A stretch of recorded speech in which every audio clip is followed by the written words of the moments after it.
पीछे रखवाइए आपकी असेंबली, ताकि वोट कंडक्ट देते आप लोगों को, तो पीछे वालों को तो मिल गया, आगे वालों को भी नहीं मिल पाए। अगली बात चेंज कर दिया जाए।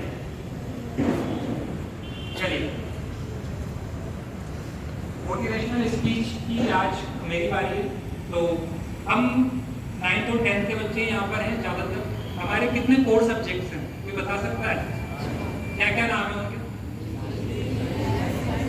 English, Hindi, math, social science. Social science तो हमारे सब्जेक्ट्स ही हैं जो हमें कहीं ना कहीं कई बार मोटिवेट कर रहे हैं। कुछ लाइंस मैंने लिखी कि सब्जेक्ट्स हमें कैसे मोटिवेट कर सकते हैं। हर सब्जेक्ट पे मैंने 2 लाइन लिखी है। आइए शुरुआत करते हैं। सबसे पहले मैं फिजिक्स के लिए बात करूंगा। पढ़ लिया खूब हमने अल्फा, बीटा और गामा। पढ़ लिया खूब हमने अल्फा, बीटा और गामा। हाँ तो भैया कैसे हो, सब मजा में? सब मजे में है ना? कोई दिक्कत तो नहीं है, होनी भी नहीं चाहिए। अब आती है मैथ्स की बारी। LHS और RHS हर बार मिल जाए ऐसा जरूरी तो नहीं है। LHS और RHS हर बार मिल जाए ऐसा जरूरी तो नहीं है। प्रयास एक बार फिर ना किया जाए ऐसी कोई मजबूरी तो नहीं है। हम अगर कभी ना कभी सॉल्व नहीं हो रहा है क्वेश्चन, एक और बार ट्राई करते हो जाता है।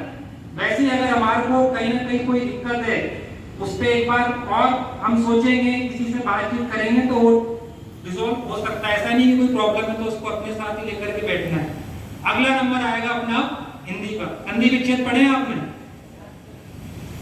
संधि सुख और दुख की करके रखोगे तो सदा खुद को प्रसन्न नहीं पाओगे। संधि सुख और दुख की करके रखोगे तो सदा खुद को प्रसन्न नहीं पाओगे। संघर्ष को आहिस्ता पढ़ोगे, संघर्ष को आहिस्ता पढ़ोगे तो संग संग हर्ष को मिलता पाओगे। ठीक है, अब आता है आपका केमिस्ट्री। जब भी हमारे को बोल देते हैं कल आपकी कॉपी चेक होगी, कल आपका सारा होमवर्क हम चेक करेंगे, कल आपका सरप्राइज टेस्ट हो सकता है, तो कहीं ना कहीं एक टेंशन क्रिएट हो जाती है। केमिस्ट्री की बारी है। कभी हो जाए ज्यादा स्ट्रेस तो माइंड में केमिकल रिएक्शन तो होना तय है। कभी हो जाए ज्यादा स्ट्रेस तो माइंड में केमिकल रिएक्शन तो होना तय है। बट हमें आता है इसे बैलेंस करना। फिर किस बात का भय? हम कर सकते हैं, पढ़ाया भी है, हमें आता भी है। आइए अब आता है आपका बायोलॉजी। दिल अपना बिना रुके जब निरंतर काम कर सकता है, दिल अपना जब बिना रुके निरंतर काम कर सकता है तो हर शख्स इससे प्रेरणा लेकर जीवन में आगे बढ़ सकता है। हमारी हार्टबीट चल रही, लगातार चल रही है, रुक जाएंगे तो क्या होगा? तो हमें भी कहीं ना कहीं उससे इंस्पिरेशन लेकर के हमारा जो टारगेट है उसके लिए सोचना है और कहीं ना कहीं उसके लिए काम करते रहना है। अब आता है इंग्लिश का नंबर। पढ़े आपने टेंसेस कितने तरीके के होते हैं? कौन कौन से?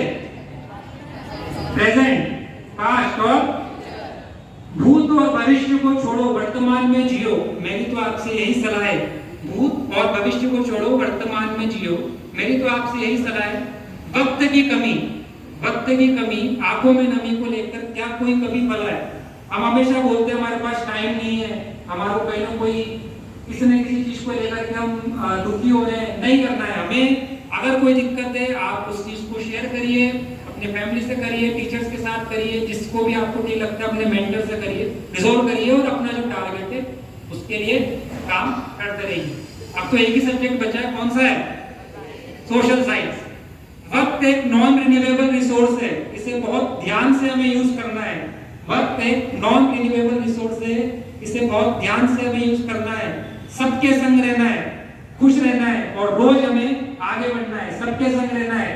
हमारे जो क्लास के अंदर फ्रेंड्स हैं, हमारे जो टीचर्स हैं, फैमिली है, सबसे हम बात करें, सबके साथ कनेक्टेड रहें, आइसोलेटेड नहीं रहना है, खुश रहना है और रोज हमें आगे बढ़ना है। Thank you.